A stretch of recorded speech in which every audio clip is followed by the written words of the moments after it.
L'Europe à la une. Bonjour Daniel Cohn-Bendit. Bonjour Maxime. Dany, aujourd'hui une crise peut-en cacher une autre? Nous allons parler de l'Allemagne avec vous. On sait toutes les difficultés qu'ont les formations politiques allemandes à se mettre d'accord pour former une coalition. On croyait les négociations apaisées entre les conservateurs et les sociodémocrates, sauf que le glyphosate, encore lui, est passé par là.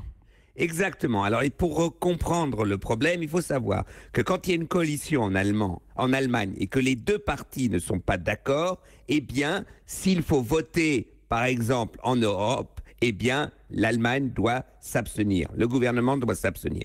Le gouvernement gère les affaires courantes. Cette règle gravée dans le marbre, existe toujours. Et là, patatras, le ministre de l'Agriculture allemand, Schmitt, a dit « Je décide tout seul ». Ma collègue de l'environnement, qui est sur les positions de la France, ne comprend rien à la chose. Donc, il a voté pour le prolongement du glyphosate. Et alors là, c'est la crise totale, puisque les sociodémocrates disent dans ces conditions, attention, c'est pas la peine de négocier un nouveau gouvernement. Dany, toute la question, c'est de savoir si Angela Merkel était au courant.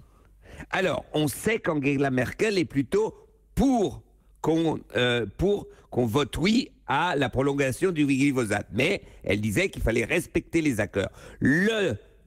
Christian Schmitt, donc ce ministre de l'Agriculture, dit « J'ai décidé tout seul ». Allez savoir maintenant, allez savoir. Cette affaire, elle peut faire mal à la chancelière ?